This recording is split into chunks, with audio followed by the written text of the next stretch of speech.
Hello guys, hello, this is for Scorpio.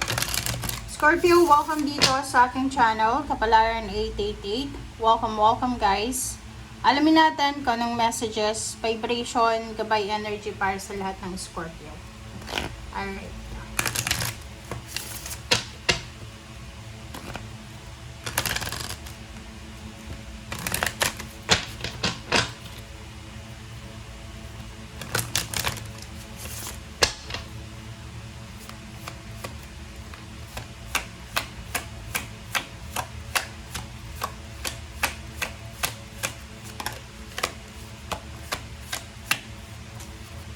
Okay, Scorpio.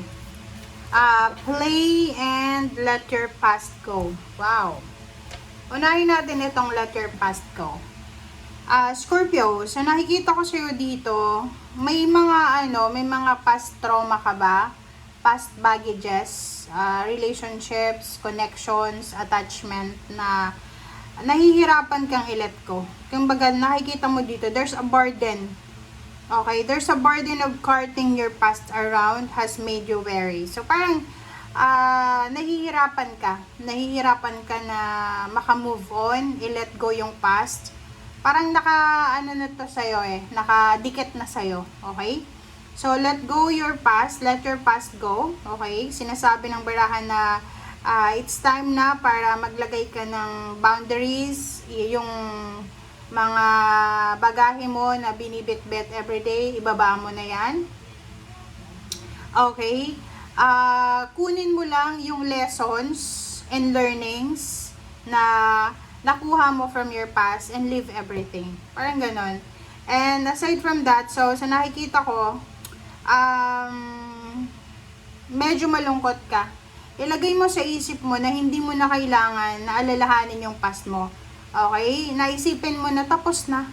Okay? But nag-iisip ka pa ba na balikan yung past mo? If it's a relationship, if it's job, if it's the place na doon ka naging komportable, parang ganon. So, kung ano man yan, sabi ng bara sa'yo dito, Scorpio, oras na para unahin mo yung sarili mo. Mag-move on ka na or move forward. Umalis ka na sa lugar na yan na alam mo na hindi maganda para sa sistema mo, para sa well-being mo. And yun, let go, let God, let it flow. Okay? Next is play. So, dito sinasabi ng baraha sa'yo na yun, para mawala yung worries mo, para hindi mabawasan yung lungkot, yung worries, yung guilt, yung whatever man na nararamdaman mong hindi maganda, kailangan mo surround yourself with the happy people, 'di ba? Paligiran mo yung sarili mo, may mga kaibigan ka or kapamilya ka na masayahin, puro lang positive, dun ka. Okay? Sinasabi ng baraha sa'yo dito na wag puro trabaho, wag puro lungkot. Okay? You need to have a balance. So, ibig sabihin, kailangan may time ka para magsaya, mag-celebrate, magliwaliw, parang ganon. Okay? Alright.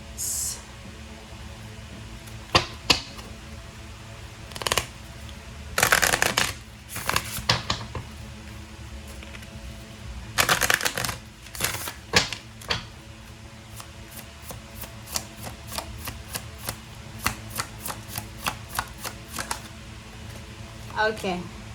This is for Scorpio.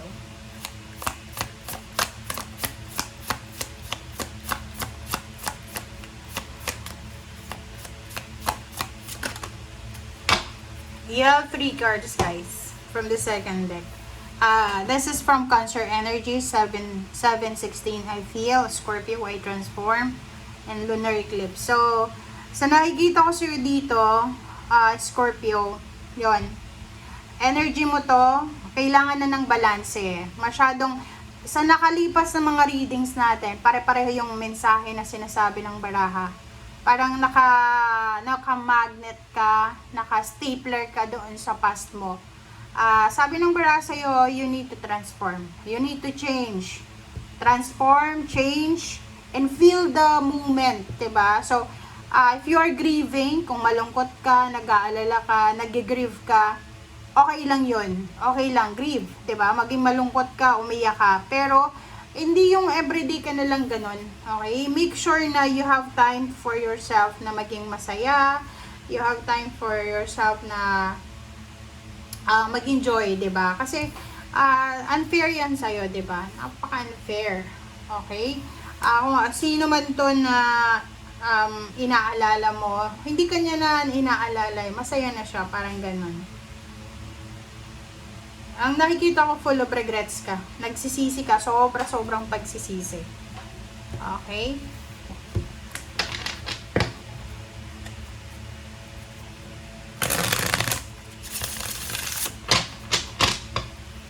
Maghanap ka ng rason para maging masaya.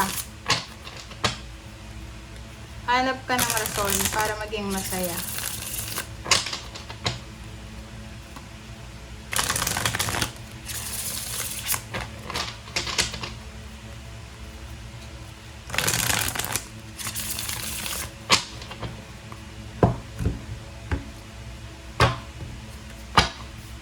Okay, Scorpio.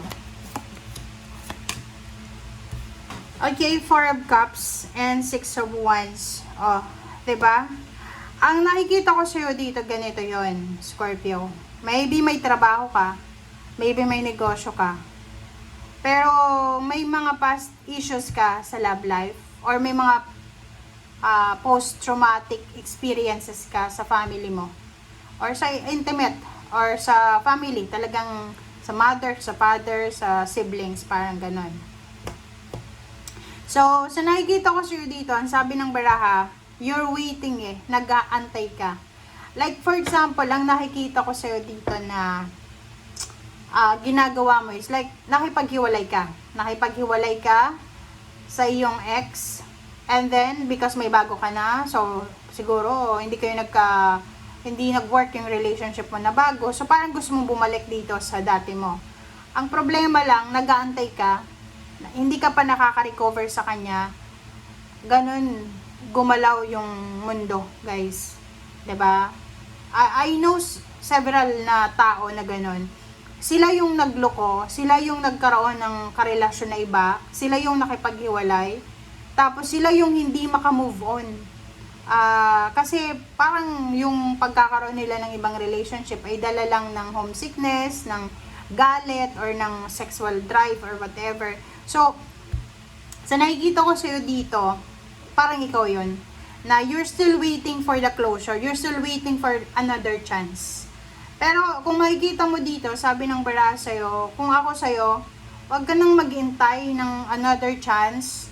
Kailangan mong ayusin yung finances mo, kailangan mong ayusin yung sarili mo. Kasi, isa sa mga pwede mong magawa, lalo kung ikaw yung may kasalanan, is yung pagyamanin mo yung sarili mo.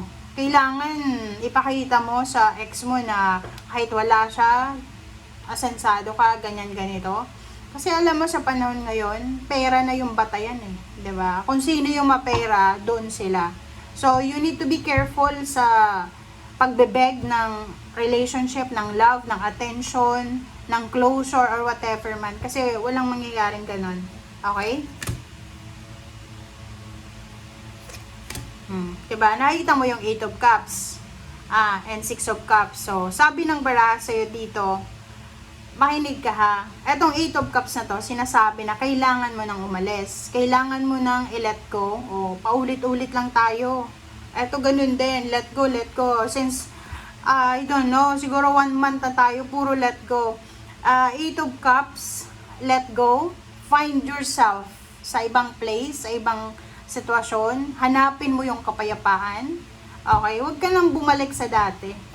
'Di ba? Ito contradicting itong dalawa. Kasi ito, kailangan mong umalis, kailangan mong mag-move on, kailangan mag-travel, mag-relocate. Ito naman, kailangan mo bumalik doon sa ex. So, no.